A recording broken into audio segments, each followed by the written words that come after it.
మాతృదేవోభవ. మాటికి మాటిగా హాస్యమొక మాత్రముగా పైకెత్తి, జగన్మాత మాటికి మాటికి హాస్యమొక మాత్రముగా పైకెత్తి, నిన్ను నప్పాటనే చూచుచుండుట అలవాటుగా మారెను విశ్వకర్త్రీ. మాటికి మాటిగా హాస్యమొక మాత్రముగా పైకెత్తి, నిన్ను నప్పాటనే చూచుచుండుట అలవాటుగా మారెను విశ్వకర్త్రి. ఈ ఆట ముగించుటెన్నడు, ఈ ఆట ముగించుటెన్నడు, రవంతయునేన్ వ్యతిరేక భావము ఎప్పాటను సైపలేని, భద్రముగా దరిజేర్చుటెన్నడో.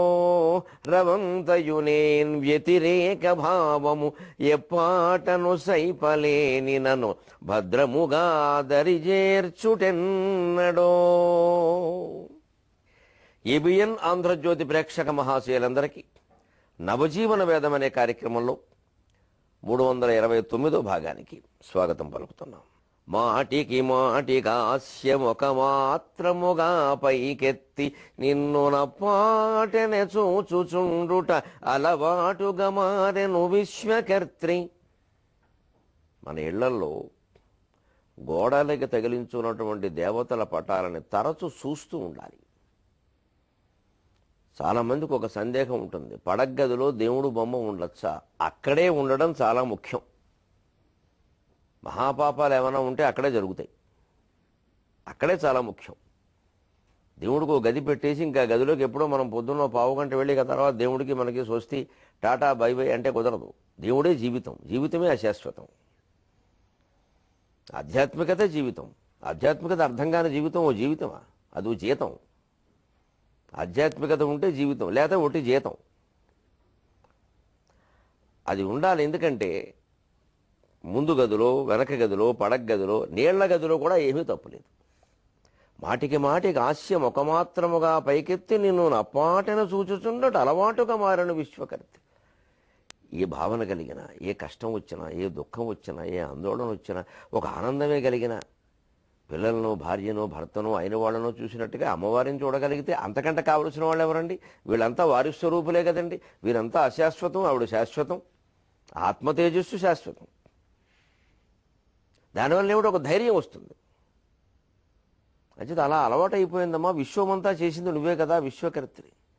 ఈ ఆట ముగించుడన్నాడు. ఏదో బాధ కలిగిందనో, దుఃఖం కలిగిందనో, ఆందోళన కలిగిందనో, పోనీ సంతోషం కలిగిందనో, ఏదో ఉత్సుకత కలిగిందనో, ఇలా మాటిమాటికి పైకి చూడడం, మళ్ళీ నా జీవితంలో నేను పడడం, మళ్ళీ చూడడం ఏమిటి? దీనికి ఎప్పుడు ముగింపు? ఎందుకంటే మన మనుషుల స్వభావాలు ఎలా ఉంటాయంటే, రవంతయునేన్ వ్యతిరేక భావము ఎప్పాటను సైపలేని, నన్ను భద్రముగా దరిచేర్చుడన్నాడు. మనుషుల్లో 90% మంది ఎలా ఉంటారు అంటే, వారు ఎవరినైనా ఎన్నైనా అంటారు, వారిని ఎవరైనా ఒకటంటే సహించలేరు. సరిగ్గా ఇదే ఇతరులకు కూడా అన్వయించుకుంటే మనం అనేవి తగ్గించేస్తాం. మంచిది. హృదయంలో, మనస్సులో ఏదో లోపం ఉందమ్మా. ఎవరైనా ఒక మాట అంటే పడలేక అహంకారం, పౌరుషం వచ్చేస్తుంది. మరి మనం అన్నప్పుడు వారు అంతే కదా. ఈ సహనం ఎందుకు కలగదు? అంచేది ఇలాంటి నీ బిడ్డని నువ్వెప్పుడు దరిచేర్చుకుంటావమ్మా అని దిద్దుకోవమ్మ బిడ్డల తెలుగు తల్లి అని కరుణశ్రీ గారు తెలుగు తల్లి విషయంలో శతకం చెప్పినట్టుగా, అలాగే మనం జగన్మాత దగ్గర మాట్లాడితే ఆ తప్పులన్నీ సరైపోయి ప్రశాంతంగా జీవనం గడుపుతాం. మన వల్ల ఇతరులు కూడా బాగుంటారు. అందరూ బాగుంటే ప్రపంచం అంతా బాగుండడం అంటే అదే కదా. అందుకని అటువంటిదే మనం సుందరకాండ నుంచి నేర్చుకుందాం. హనుమంతుడు సత్వగుణ ఆటంకాన్ని, సాత్వికమైన ఆటంకాన్ని ఎదుర్కొన్నాడు. కొన్ని మర్యాదైన ఆటంకాలు ఉంటాయి. మర్యాద రూపంలో మన మాయ చేయొచ్చు, నిజంగా మర్యాదస్తులు కావచ్చు కూడాను. అయినా మనకు ఆటంకమే. వారి ఉద్దేశం మంచిది అనడానికి వెళ్ళదు. వారి ఉద్దేశం మంచిదే, కానీ ప్రస్తుతం మనకి ఇబ్బంది అది. అందుకని దాన్ని మర్యాదగానే ఎదుర్కొన్నాడు హనుమంతుడు. ఏమీ కొట్టలేదు, తిట్టలేదు. తెలియకముందు ఏదో రాక్షసుడేమో అనుకుని ఓ గుద్దాడు, ఛాతీతో గుద్దాడు. దానికి అతనికి ఏం అనుకోకయ్యా అని చెప్పాడు కూడా. అలాగే చెప్పాలి మరి. ఆయన మర్యాదస్తులు చెప్పపోతే అలాగా చెప్పాడు. అంచేత మనం కూడా ఎప్పుడు సాత్విక ఆటంకాలని సాత్వికంగానే ఎదుర్కోవాలి, మర్యాద కానీ. మొత్తం మీద మనకి పని జరగడం ముఖ్యం. అంతేగాని ఏదో మర్యాదలు చూపిస్తున్నారు కదా అని ఇంకా మర్యాద ఉన్న చోటల్లా అందుకుని అక్కడ కూర్చుని పల్లకీలు, పాదసేవలు, పాదపూజలు, పారితోషికాలు, పంచెలు, పళ్ళు అన్నీ అందుకోవడం మొదలుపెడితే ఇవన్నీ తిని తిని అనారోగ్యం చేసి ప్రయాణం చేయలేం, ఎక్కడో పడిపోతాం. వారు ఎంతో ప్రేమతో ఇచ్చేవారు ఎప్పుడు ప్రేమతో, మనం అంతే ప్రేమతో ఇంకొకరికి ఇచ్చేస్తాం అంతే. వారికి మన మీద ఉన్న ప్రేమ మనకి ఇంకొకరి మీద ఉండకూడదా? మనం ఏదో గొప్పవాళ్ళం కదానో పండితులు కదానో వారికి ఉండదు, మనకి బీదా బిక్కి మీద ప్రేమ ఇచ్చేస్తాం అంతే. ఎందుకంటే వారిని నేరుగా ఏమంటే ఎవరు, మనం చెయ్యాలి ఆ పని అంతే. లోకంలో ప్రసిద్ధులైన వాళ్ళు అందరూ అంతే. పేద ప్రజలకి, బలహీన వర్గాలకి, ఆందోళనలో ఉన్నవారికి, బాధల్లో ఉన్నవారికి ఉపకారం చేయడం భగవంతుడి చేయడం కోసం మనకి భగవంతుడి ప్రముఖ స్థానం, సెలబ్రిటీ అంటారే ఆ స్థానం ఇచ్చింది అందుకోసం. కోకోకోలా వాడికి ప్రకటనలు ఇవ్వడానికి కాదు మనకి స్థానం ఇచ్చింది, కొబ్బరి బొండాలు తాగమని చెప్పడానికి. రూపాయి అక్కర్లేదు మనకి, కొబ్బరి బొండాలు తాగమని చెబుతాం అంతే. కోకోకోలా వాడు కోట్లు ఇచ్చినా చెప్పం. ఎందుకంటే మ్యాగీలు, గీగీలు, బ్యాగీలు ఏమవుతున్నాయో చూశారు కదా. చెప్పిన వాళ్ళంతా ఏమవుతున్నారు ఇప్పుడు అప్రతిష్ట పాలయ్యి. మేము 10 ఏళ్ల క్రితం చెప్పాము, 12 ఎప్పుడు చెప్పినా తప్పే. అది మనం రోజు తిన్నామా? తినకుండా చక్కగా ప్రకటనలో మాత్రం మ్యాగీ తినండి, నా అభివృద్ధికి ఇదే కారణం. మరి ఇప్పుడు నాశనానికి కూడా వారే కారణంగా అంటే తప్పే ఉందండి. ఈ లోకం ఎలా ఉంది, ఎంత పిచ్చి లోకం. వాడు సినిమా హీరోని అభిమానిస్తే వాడు ఏమి తినమంటే అది తినడం ఏమిటంటే, హీరోని ఎందుకు అభిమానించాలి? నటన కోసమే అభిమానించాలి. అందుకే నేను కిందటి భాగాల్లో చెప్పా, మన జీవితంలో మన మద్దతు ఎప్పుడూ అంశాల వారీగానే ఉండాలి, వ్యక్తులకి శాశ్వతంగా ఉండద్దు. బేషరతుగా మద్దతు ఇచ్చే సమస్య లేదు ఎవరికి. ధర్మాన్ని బట్టే మద్దతు. అభిమానించినా ధర్మమే. ఆ ధర్మం ఉన్నంతకాలమే అభిమానిస్తాం, ధర్మంగా ఉన్నప్పుడే అభిమానిస్తాం, లేకపోతే మానేస్తాం. అప్పుడు ఎవరి యందు ఎట్టి అభిమానాలు మనస్సులో గూడు కట్టుకోవు. ఆ గూడు కట్టుకోకుండా ఉంటే అదే మోక్షం. ఎవరిని అభిమానించినా ఇబ్బంది లేదు, ఎవరిని కోప్పడినా ఇబ్బంది లేదు, ఎవరిని ద్వేషించినా కూడా ఇబ్బంది లేదు. అది ఏది లోపల గూడు కట్టుకోలేదుగా. తప్పు చేశారండి, ద్వేషిస్తున్నాం. తప్పు చేసిన వాళ్ళని ద్వేషించకపోతే నెత్తినట్టుకుంటాం. కానీ ఆ విషయం అంతటితో వదిలేయాలి. వీడు మావాడు, వీడు ఎన్ని చేసినా నేను మనవాళ్ళు మనం చూసుకోపోయి మన ప్రతివాడు ఇలాగే అనుకుంటున్నాడు. మరి లోకం చెడిపోయింది. అందుకని సాత్విక ఆటంకాన్ని సాత్వికంగానే ఎదుర్కోవడం వల్ల ఇప్పుడు చూడండి, ఆ హనుమంతుడికే కాదు ఆ మైనాకుడికి కూడా జరిగిన మేలు. దేవేంద్రుడు హనుమంతుడికి మైనాకుడు చేసిన ఉపకారాన్ని దృష్టిలో పెట్టుకుని ఒక్క మాట అంటున్నాడు. హిరణ్యనాభ శైలేంద్ర పరితుష్టోస్మితే భృశం. హిరణ్యనాభ శైలేంద్ర పరితుష్టోస్మితే భృశం. అభయం తే ప్రయచ్ఛామి తిష్ఠ సౌమ్య యథా సుఖం. అభయం తే ప్రయచ్ఛామి తిష్ఠ సౌమ్య యథా సుఖం. హిరణ్యనాభ శైలేంద్ర. శైలేంద్ర మనకి తెలుసు పర్వతాల్లో గొప్పవాడుదని. హిరణ్యనాభుడు ఈ మైనాకుడికి సునాభుడు, హిరణ్యనాభుడు అనేటువంటి ఇంకో 2 పేర్లు కూడా ఉన్నాయి. ఎందుకంటే పర్వత గర్భంలోనే రత్నాలు, వజ్రాలు, వైడూర్యాలు, అన్ని రకాల విలువైనటువంటి ఖనిజాలు ఉంటాయి. అందుకే పర్వతాలని రత్నగర్భములు అంటారు. పర్వతాలు ఉండడం వల్లే భూమి కూడా రత్నగర్భం. ఎందుకంటే ఏది మీరు రత్నం ఏమండి, మధ్యం, మాణిక్యం, వైడూర్యం, వజ్రం, బంగారం, ఇనుము, రాగి ఏదైనా మీరు చెప్పండి, అన్నీ మట్టి నుంచి వచ్చినవే. ఆ మట్టి గట్టిపడడం, ఆ మట్టి ఏమో మాడిపోవడం, ఆ మట్టి వేడెక్కిపోవడం, ఆ మట్టి మళ్ళీ చల్లబడడం, ఆ మట్టి మళ్ళీ మంచుగడ్డవడం, ఆ మట్టి పగలడం, విరగడం, కరగడం, తరగడం, అరగడం, ఏదో కారణంగా ఇవన్నీ ఏర్పడ్డాయి. ఇవన్నీ ఉష్ణోగ్రతల్లోనో శీతలత్వంలోనో తేడాల వల్ల ఏర్పడినటువంటి రూపభేదాలే తప్పితే మొత్తం అన్నిటి రూపము మట్టి. మట్టికి ముందు రూపం నీరు, నీటికి ముందు రూపం అగ్ని, అగ్నికి ముందు రూపం వాయువు, వాయువుకు ముందు రూపం ఆకాశ, ఆకాశ స్వయం విష్ణు అయిపోయింది హి, ఆకాశ అయిపోయింది హి. ఇదే సృష్టి. అందుకే ఏకం ఏకమేవా అద్వితీయం బ్రహ్మ. ఒకే పదార్థం, ఇన్ని పదార్థాలు లేవు. అసలు పదానికి అర్థం తెలిస్తే పదార్థం తెలుస్తుంది. పదార్థమైన సంస్కృతంలో అనడం అదే ఉద్దేశం. పదార్థం ఎప్పుడు భౌతికం కాదు. పద అర్థం, శబ్దానికి అర్థమైన అర్థం ఉంది చూడడానికి. వేదంలో ఉండేటువంటి శబ్దానికి అర్థం తెలిస్తే ఈ పదార్థం ఏమిటో బోధపడుతుంది. అందుకే అది పదార్థం, ఇది పదార్థం. తెలుసుకోవలసింది పరమార్థం. ఇది హిరణ్యనాభగా, హిరణ్యం కావచ్చు, బొడ్డులో బంగారం పెట్టుకున్నవాడని అర్థం చెప్పకూడదుగా. అంచేది హిరణ్యనాభుడు ఒక మారు పేరు సునాభుడు, హిరణ్యనాభుడు పర్వతాలకి. ఎందుకంటే పర్వతాలను బట్టి భూమికి. ఇవన్నీ మట్టి స్వరూపాలే. అంచేత బంగారాన్ని మట్టిని ఒకలా భావిస్తాడు యోగి. అంటే ఎందుకు భావిస్తాడంటే ఈ బంగారానికి పూర్వ రూపం మట్టేగా, కాబట్టి ఒకలా భావిస్తాడు. ఇది బజారులో విలువ తేడా ఉంటే ఉండొచ్చండి, లోపలికెడితే అంతా ఒకటే, లోతులోకెడితే. అంచేత యోగి బంగారాన్ని సమలోష్టాశ్మ కాంచనక అని ఎందుకన్నారు భగవద్గీతలో? మట్టి బెల్ల లోష్టం అంటే, అశ్మం అంటే కాంచన అంటే బంగారం. ఓ రాతి మొక్కని, ఓ మట్టి బెడ్డని, లేకపోతే ఈ బంగారాన్ని సమానంగా ఎందుకు భావిస్తారంటే ఆ లోతులోకి పెడతాడు, దాని మూలంలోకి పెడతాడు. మూలంలోకి పెడితే అంతా సమానమే. మూలంలోకి ఇప్పుడు ఒక బామ్మగారు 100 ఏళ్ళు బతికింది అనుకుంది. ఈ మధ్య చాలా మంది అలా ఫోటోలు తీసుకుని పెద్ద హడావుడు కూడా చేస్తున్నారు. మంచిది, పెద్దవాళ్ళకి అలా ఉత్సవాలు చేయాల్సిందే. ఆవిడ మూలం, ఆవిడ మధ్యలో కూర్చోబెడతారు చూడండి. మిగిలిన అందరూ ఇలా నుంచుంటారు, కూర్చుంటారు, మోకాళ్ళ మీద కూర్చుంటారు, ఏదో చేస్తారు. ఇంతమంది ఒక బామ్మగారికి ఏదో మొత్తం ఏదో 50 మంది మనవలు, 40 మంది మనవరాళ్ళు ఉన్నారని ఏవో చెప్తారు, చేస్తారు. ఎంతమంది ఉన్నా వీళ్ళందరి మూలంలోకి పెడితే బామ్మగారు ఒక్కవిడే. ఆయన ఉంటే ఆయన, అందులో పెడితే దాంపత్యం ఒకటే, అది అర్ధనారీశ్వర బంధమేగా. అంచేత మూలంలోకి వెళ్ళినప్పుడు ఎప్పుడైనా ఒకటైపోతుంది ఏదైనా. ఆ ఏకత్వాన్ని, ఆ అద్వైతాన్ని మనం తెలుసుకోవాలంటే ఆ మూలంలోకి వెళ్ళాలి. ఆ సంబోధనలో అంత గొప్పతనం ఉంది. సునాభుడు అని కూడా అంటారు. పరితుష్టోష్మితే భృశం, నీ వల్ల నువ్వు చేసిన పనికి నేను చాలా ఆనందించానయ్యా. తే భృశం, భృశం అంటే మిక్కిలి. అందుకని అభయం తే ప్రయచ్ఛామి, నీకు నేను అభయం ఇచ్చేస్తున్నాను. తిష్ట సౌమ్య యథాసుఖం, హాయిగా ఉండు. ఇంత తేలిగ్గా మైనాకు ఇంద్రుడు ఎందుకు మాట్లాడగలిగాడు? శత్రుత్వాన్ని ఎందుకు మర్చిపోగలిగాడు? హిరణ్యనాభ శైలేంద్ర పరితుష్టోష్మితే భృశం అభయం తే ప్రయచ్ఛామి తిష్ట సౌమ్య యథాసుఖం. ఓ మైనాక పర్వతమా, ఓ గిరిబాలుడా, పరితుష్టోష్మితే భృశం, నువ్వు చేసిన పనికి నేను చాలా ఆనందించానయ్యా. ఈ ఆనందంలో నీకో వరం ఇస్తున్నానయ్యా. అభయం తే ప్రయచ్ఛామి, ఇంకా నువ్వు కనిపించినా సరే వజ్రాయుధంతో నిన్నేమీ చెయ్యను, నీ రెక్కలు ఖండించను. నీకు అభయం ఇచ్చేసాను పో.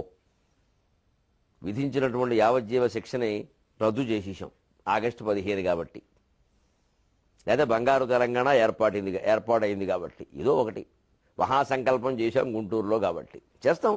కొన్ని సంబరాల సందర్భంగా కొన్ని ఉత్సవాలు చేస్తామండి, కొన్ని రాయితీలు ఇస్తారు, కొందరిని జాలిదలిచి వదిలేస్తారు. ఇది మహారాజు లక్షణం, అలా చెయ్యాలి కూడా, అలా చెయ్యాలి కూడా. నిజంగానే ఉభయ రాష్ట్ర ప్రభుత్వాలకి ఒక విజ్ఞప్తి చేస్తున్నాను.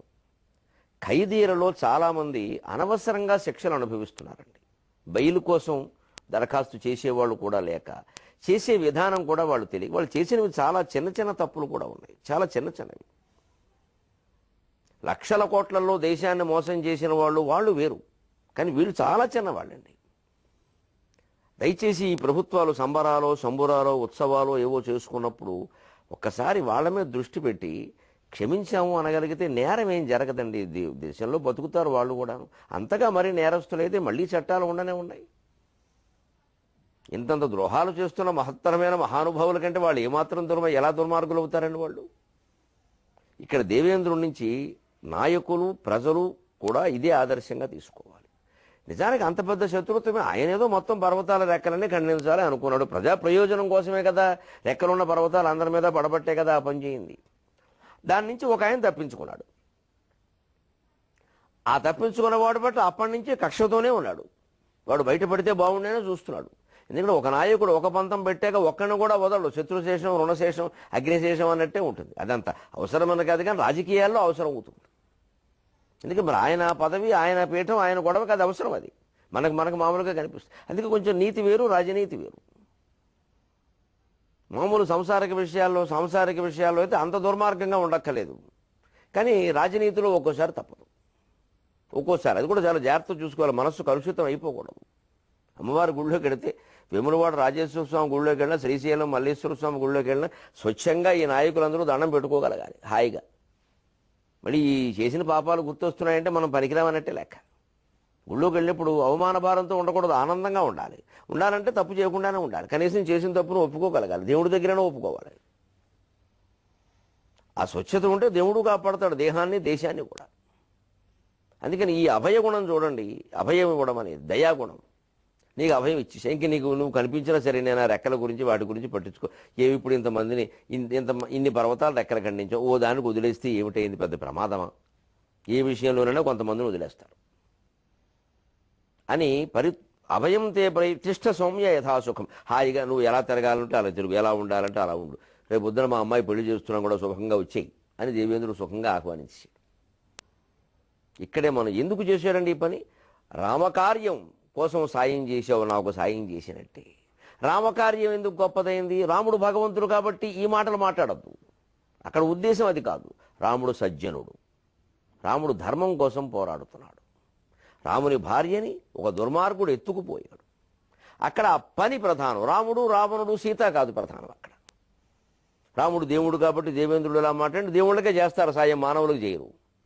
దేవుళ్ళకి మన సాయం అవసరం లేదు. దాని నుంచి లాగవలసింది ఎప్పుడూ మానవత్వమే. మనిషి మానవుడుగా సరిగ్గా ఉంటే దేవుడు అవ్వడం పెద్ద విషయం కాదు. ముందు మానవుడు అవ్వడమే చాలా కష్టంగా ఉంది. అసలు నరుడవుట ఎంతో దుర్లభము, దుష్కర్మ సొమ్ము అని దాశరథి గారు అన్నట్టుగా నరుడవుట ఎంతో దుష్కర్మ సొమ్ము. కవి కావచ్చు, పండితుడు కావచ్చు, గాయకుడు కావచ్చు, నాయకుడు కావచ్చు, ఏదైనా కావచ్చు, మనిషి కావడం చాలా కష్టం అన్నాడు. మనిషి దేవుడు కూడా అవచ్చేమో, మనిషి కావడం కష్టంగా ఉందండి. మానవుడు అంటే మనం ఏమంటామో మానవత్వం ఆ లక్షణాలే కనపడడం లేదు. అందుకని రాముడు ఉత్తమ మానవుడు, మహోన్నతుడైన మానవుడు. ఆయన ధర్మం కోసం పోరాడుతున్నాడు. ఆ ధర్మం కోసం పోరాడేవాడికి నువ్వు సాయం చేసావు కాబట్టి నీ మీద నాకు ఉండేటువంటి కోపాన్ని మర్చిపోయాను. దీన్ని మనం నవజీవనంలో ఎలా వినియోగించుకోవాలి? ఒక ఉద్యమం కోసం, ఒక దేశం కోసం, సామూహిక ప్రయోజనాల కోసం మనం కొంతమందితో కలవాల్సి వచ్చినప్పుడు వ్యక్తిగతమైనటువంటి రాగద్వేషాలని పక్కన పెట్టాలి. తెలుగు భాష, దాన్ని కాపాడుకోవడం, దాన్ని వ్యాప్తి చేయడం, ఇందులో మనం కలవాలి. కొందరంటే మనకు నచ్చకపోవచ్చు, వారి భావాలు మన భావాలు వ్యతిరేకం కావచ్చు. ఇదివరకు ఎప్పుడో వారిని మనం ఏదో కోప్పడి ఉండొచ్చు, వారు మన్నే అని ఉండొచ్చు. అవన్నీ పక్కనెట్టేయాలి. ఇప్పుడు ఒక సామూహిక ప్రయోజనం కోసం మనం పోరాడుతున్నాం. ఒక వేదిక మీద ఉండి హాయిగా కలిసి ఆ పోరాటం చేయడానికి అభ్యంతరం ఏమిటి? ఇది మనకి సుందరకాండ అందిస్తున్న సందేశం. వ్యవహార విదే శివేతరక్షతయే సద్యఃపర నిర్వృతయే కాంతా సంమితతయా ఉపదేశయుజే కావ్యం యశసే అర్థవిదే. అంటే అర్థమిది. కావ్యం వ్యవహార విదే, వ్యవహార జ్ఞానాన్ని నేర్పిస్తుంది. అంటే ఇదే, ఎవరితో ఎలా వ్యవహారం. ఎప్పుడు దీర్ఘకాలికమైన కక్షలు, కోపాలు పనికిరావు. దానికే మనకు తెలుగులో చక్కని పద్యం. శరణంబని వచ్చిన భీకర శత్రువునైన ప్రీతిగావగవలయున్ కరుణాపరుల తెరంగిది ఇరవుగ సరిగావు దీనికి ధర్మంబుల్. ఎర్రాప్రగడ భారతం అరణ్యపర్వ శేషంలో రచించిన పద్యం. సైంధవుడు ద్రౌపదీదేవిని బలాత్కారం చేసినప్పుడు భీమార్జునుడు అతన్ని పట్టుకుని చంపేద్దామని ప్రయత్నించి, ఆయన అన్నగారి అనుమతి కావాలి కాబట్టి ఆ అన్నగారి దగ్గరికి తీసుకొస్తే ధర్మరాజు చెప్పిన మాట ఇది. నిజమేనయ్యా, సైంధవుడు చేసింది దుర్మార్గమే, ద్రౌపదికి జరిగింది ఘోరమైన అవమానమే. ఏమిటో ఆ ఇల్లాలకి వరుసగా ఇలాంటి అవమానాలే జరుగుతున్నాయి మన కారణంగా. ఇంతమంది ఉండి కూడా రక్షించలేకపోతున్నాం. దేశంలో ఒక్క భర్త ఉన్నటువంటి ఇల్లాలకే బోల్డ్ రక్షణ ఉంటుంది. 5గురు ఉన్నాం, 5గురు కూడా వరప్రసాదం వల్ల పుట్టిన వాళ్ళం, పాండురాజు కుమారులం, శ్రీకృష్ణుడికేమో భావమరుదనం. ఇంతమంది ఉండి కూడా ఒక్క భార్యని కాపాడుకోలేకపోతున్నాం. చూడండి గ్రహస్థితి ఎలా ఉంటుందో. తన వారికి ఎంత కలిగిన తన భాగ్యమే తనకు సొమ్ము తథ్యము సుమతి. మా మేనమామ డీజీపీ అండి, మా బాబాయ్ ఏమో సీఎంకి బాగా క్లోజ్ అండి. ఈ వంకర మాటలు అనవసరం. ఆపదొస్తే వీళ్ళు ఎవరూ మనని కాపాడలేరు. మన గ్రహస్థితే మనం నడిపిస్తుంది. అంచేత మన బుద్ధుల ద్వారానే దాన్ని పరిష్కరించుకోవాలి. వీళ్ళంతా మనకి సన్నిహితులు కాబట్టి మనం ఏం చేసినా చెల్లుతుంది అనుకున్న వంకర పనులు చేస్తే 1 అవుతుంది, 2 అవుతుంది, 3 అవుతుంది, 6 అవుతాయి. తర్వాత వీడు 3 అవుతాడు. వీడిని ఎవడో 2 చేస్తాడు, 2, 4 చేస్తాడు. ఎలకాలం చెల్లదు, ఎవరికీ చెల్లలేదు. మహా వాళ్ళకి చెల్లలేదు. మనం అనగా ఎంత? ఇది దృష్టిలో పెట్టుకోవాలి. అందుకని ధర్మరాజు, భీముడు, అర్జునుడు, నకులుడు, సహదేవుడు అంతమంది ఉన్న ఆ ఇళ్ళకి కాపాటలు ఏమిటండి? ఆవిడ భాగ్యం అంతే, ఏం చేద్దాం? ఇంతమంది ఉన్నా నిండు సభలో ఎదురుగా ఉన్న శ్రీకృష్ణుడు కాపాడాల్సి వచ్చింది.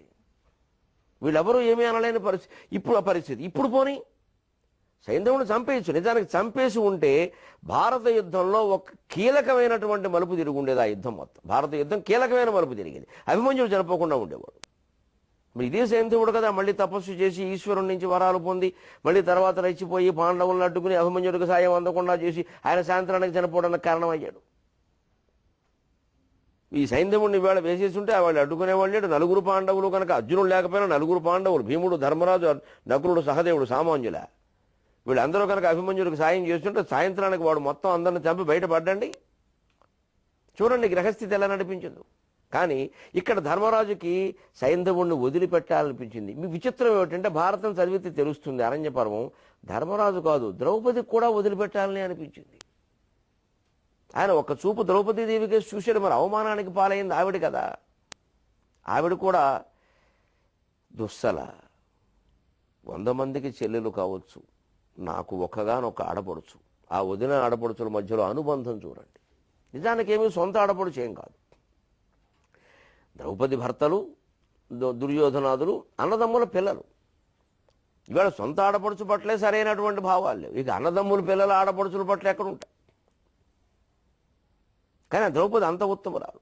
ఆవిడ నాకు ఆడపడుచు, నా భర్తకి ఆయన తమ్ముళ్ళకి అందరికీ చెల్లెలు. ఆవిడ ఒక్కగానొక్క చెల్లెలు 105 మందికి. వీడిని చంపేస్తే ఆవిడ వితంతం అయిపోతుంది.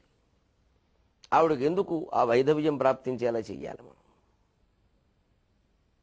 వైధవ్య దుష్టాలంకారము పొందనూడుదము అని కాళీయుని భార్యలు శ్రీకృష్ణుని ప్రార్థించినట్టుగా దుస్సల ద్రౌపదీదేవిని ధర్మరాజుని ప్రార్థిస్తోందని వాళ్ళకి అనిపించింది. కాళీయుడు ఎంత దుర్మార్గుడయా, బాలుండీతడు మంచివాడనుచు చెప్పంజాలము దుశ్శీలుండు. అవునవును, ఆయన మేము శుభగత్వం వాసి వైధవ్య దుష్టాలంకారము పొందనూడదము అంటారు భాగవతం 10వ స్కంధంలో. కాళీయుని భార్య మావాడు దుర్మార్గుడేనయ్యా, మేమేమి అజ్ఞానని చిన్నపిల్లాడని మేము చెప్పట్లే, కానీ ఏం చేయం, మేము ఆడవాళ్ళం, మా బాధ దృష్టిలో పెట్టుకు వీడిపోతే మా పరిస్థితి ఏమిటి? మాకు ఇప్పుడు వితంతు పింఛన్ రావడానికి ఎంతకాలం పడుతుంది? ఇస్తారో ఇవ్వరో? పైగా ఒకరికి ఎంతమంది వితంతువులు ఉంటే ఎలా అంటారు, ఒక వితంతువుకే ఇవ్వరయ్యే. అందుకని నిన్నే వేడుకుంటున్నాను నాయన, ఆయన వదిలిపెట్టాడు. శ్రీకృష్ణుడు క్షమించి వదిలిపెట్టాడు, ఇక్కడి నుంచి పొమ్మన్నాడు. ఈ గోపాలకులందరూ గోవులు నీళ్లు దాగి ఇక్కడ నీకేం పని రాబోయి వెళ్ళమన్నాడు.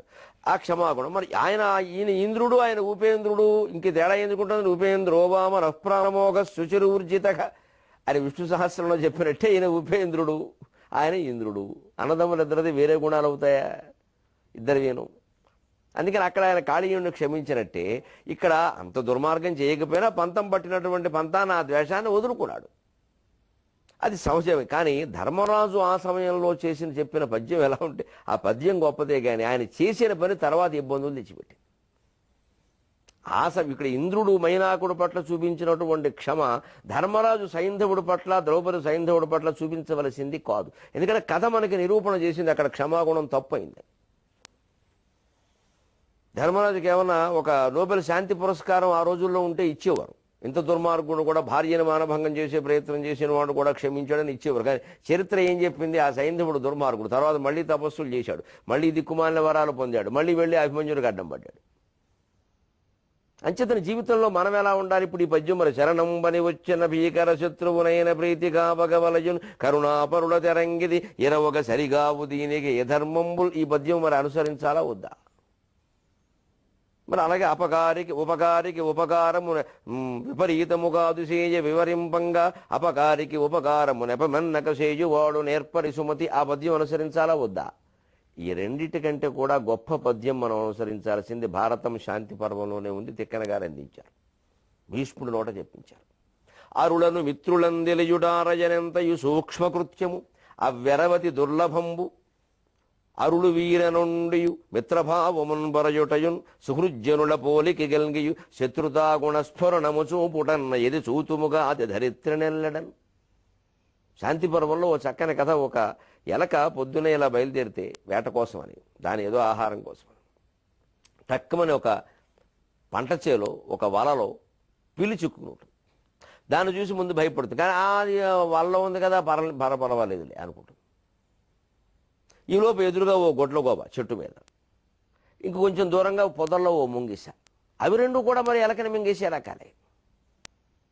అప్పుడు అది అద్భుతమైన ప్రణాళిక, అద్భుతమైన ఆలోచన, ఒక ఐడియా జీవితాన్ని మార్చేస్తుందని. ఎలక జీవితాన్ని మార్చి ఒక ఐడియా, ఒక ఆలోచన చేసింది. ఓ, ఈ ముంగిస గొడ్ల గోబ నన్ను మింగాలని చూస్తున్నాయి, ఈ పిల్లి కూడా బయటకు వస్తే నన్ను మింగుతుంది. ఇదేం పతివ్రత ఏం కాదు. పిల్లి ఈలు అంటారు, ఈలు అంటేనే పాతివ్రత్యం, పిల్లి పాతివ్రత్యం. ఇదేం పతివ్రత ఏం కాదు ఇది, కానీ అది బంధనాల్లో ఉంది.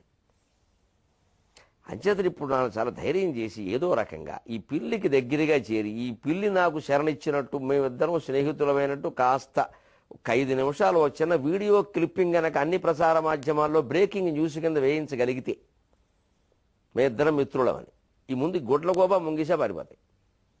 ఎందుకంటే పిల్లి గుడ్లగోబనే చంపగలదు, ముంగిసినే చంపగలదు. ఈ విచిత్రమైన శక్తులు చూడండి. ఆ గుడ్లగోబ ఎలకని మింగుతుందా, ఎలకని పిల్లి మింగుతుందా, ఈ పిల్లి మళ్ళీ గుడ్లగోబని ముంగిసిన కూడా మింగగలదా? ఇన్నిటి నిజానికి ఎలకని పిల్లిని గుడ్లగోబను కూడా ముంగిసిన కూడా మింగేసి భయపెట్టగలిగినటువంటి పిల్లి బంధనాల్లో ఉందా? ఇది గ్రహస్థితి అంటే ఇంకేమిటండి? జీవితంలో పరిస్థితులు ఇలాగే ఉంటాయి. మన శక్తి సామర్థ్యాలను బట్టి జీవితం ఉండదు. శక్తి సామర్థ్యాలు ఉంటాయి, మంచిదే, కానీ ఆ జీవితం అంతా అలా నడవదు. గ్రహస్థితి. ఒకడికి ఎన్ని శక్తి సామర్థ్యాలు ఉండని, ఎంత డబ్బు ఉండని, ఎంత ఖర్చు చేయని, అనుకున్న కోరిక తీరదు. దానికి వేరే గ్రహస్థితి ఉంది. కారణం గ్రహస్థితిని మార్చడం సాధ్యం కాదు, కోరిక విరమించుకోవడమే. అదే మనం చేయలేకపోతాం. జీవితంలో దెబ్బతింటున్నదల్లా అక్కడే, ప్రతి వాళ్ళు దెబ్బతింటున్నది అక్కడే. సామాన్య నరుడు దగ్గర నుంచి నాయకుడు వరకు దెబ్బతింటున్నది ఇక్కడే.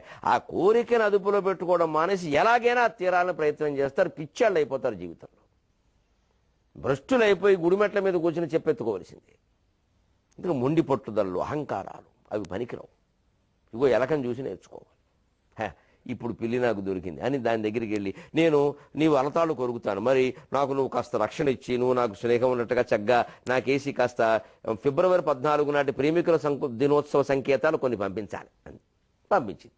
దాని అవసరం దానిది. ఇవి రెండు చాలా దగ్గరగా ఉండదు. అమ్మో ఈ ఎలక జోలికెడితే అది పిల్లి ఏమైనా చేస్తుంది, ఎందుకు వచ్చిన గొడవ అని గుడ్లగోబ వెళ్ళిపోయింది. ఈ ముంగిస వెళ్ళింది. గుడ్లగోబకి పగల కళ్ళు కనపడదు. దానికి ఆ మసక చీకట్లో చూసింది, ఆ వాళ్ళ కనపడలేదు, పిల్లి కనపడింది. అంతే గ్రహస్థితి అంటే అంతే. ఆకాశంలో 100 మైళ్ళ ఎత్తున ఎగురుతూ ఉంటుందట పక్షి. ఆ పక్షికి కింద మాంసం మొక్క కనపడుతుందట. వేటగాడు పన్నిన వల కనపడదు. అది గ్రహస్థితి అంటే. అది మాంసం మొక్క, ఇంత చిన్న మొక్క కనపడినప్పుడు దానికోసం దిగుతున్న పక్షికి వల కనపడదండి? కనపడదు. ఎందుకంటే దృష్టి దాని మీద ఉంది, మాంసం మీద. అప్పుడు దాని పక్కన ఉన్న ఒక మనం కూడా అంతే. కామవాంఛల్లోనో, వ్యామోహాల్లోనో, డబ్బు వ్యామోహంలోనో, పదవీ వ్యామోహంలోనో, లేకపోతే ఎవరినో ప్రలోభ పెట్టే వ్యామోహంలోనో చిక్కుకున్నప్పుడు అక్కడ ఉన్న ప్రమాదాలు ఏవి కనపడవు, ఇరుక్కుపోతాం. అంతే. ఎరక్కపోయి వచ్చాం, ఇరుక్కుపోయాం. ఇదే ఒక వ్యామోహం ఏదో మనస్సులో ఉంది, దాన్నప్పుడు ఇంకేం కనపడవు. ఇంకా ఇదే కథల నుంచి ఇవన్నీ పురాణాల్లో ఉన్నవే. చదవరు. ఎలా చదవాలో అలా చదవరు. ఇది వింటే జీవితం ఒక్కసారిగా మారిపోతుంది. ఎందుకు మారిపోతుందమ్మా? అవన్నీ అక్షరాలు, పద్యాలు. ఏం మారిపోతుంది? చదవడం వస్తుంది మహా అయితే. అవి అన్వయం చేసుకోవాలి, ఆచరించాలి, ఆలోచించాలి కాస్త. నిజంగా మారిపోతుంది ఈ కథ ఒకటి తెలిస్తే. అందుకే భీష్ముడు చెబుతున్నాడు ఇక్కడ, అసలు శత్రువులు మిత్రులు అనేవాడు గుర్తుపడడం కష్టం అన్నాడు. ఎందుకని ఆ ఎలక ఆ రెండు పారిపోయిన తర్వాత సరిగ్గా వెంటనే పిల్లి తాడు కొరికితే ప్రమాదం. అందుకని చాలా తెలివిగా ఏం చేసింది, ఆ వేటగాడో పొలం కాపరో ఎవరో వస్తారుగా, పిల్లిని అప్పుడు ఆ వచ్చే ముందు కొరికింది. మాట తప్పలేదు. మళ్ళీ వచ్చే ముందు కొరికింది. కొరకగానే ముందు పిల్లికి ప్రాణం రక్షించుకోవడం ముఖ్యం, ఆహారం కాదు. పారిపోయింది. ఆ రకంగా ఎలక కన్నంలోకి వెళ్ళిపోయింది. ఇది తెలివిగా. ఎలకకున్న తెలివి వేళ LKG నుంచి PG వరకు ఈ చదివే వాళ్ళు ఎవరికీ లేదండి. అంచేతను ఆ ఎలకని మనం ఆదర్శంగా తీసుకుందాం, మహాభారతాన్ని ఆదర్శంగా తీసుకుందాం, తిక్కన గారి పద్యాన్ని ఆదర్శంగా తీసుకుందాం. 23:30 గంటల్లో మళ్ళీ కలుద్దాం. అంతవరకు ఇన్ని మంచి పద్యాలు మనకు అందించిన తెలుగు భాషలో మనం మాట్లాడదాం.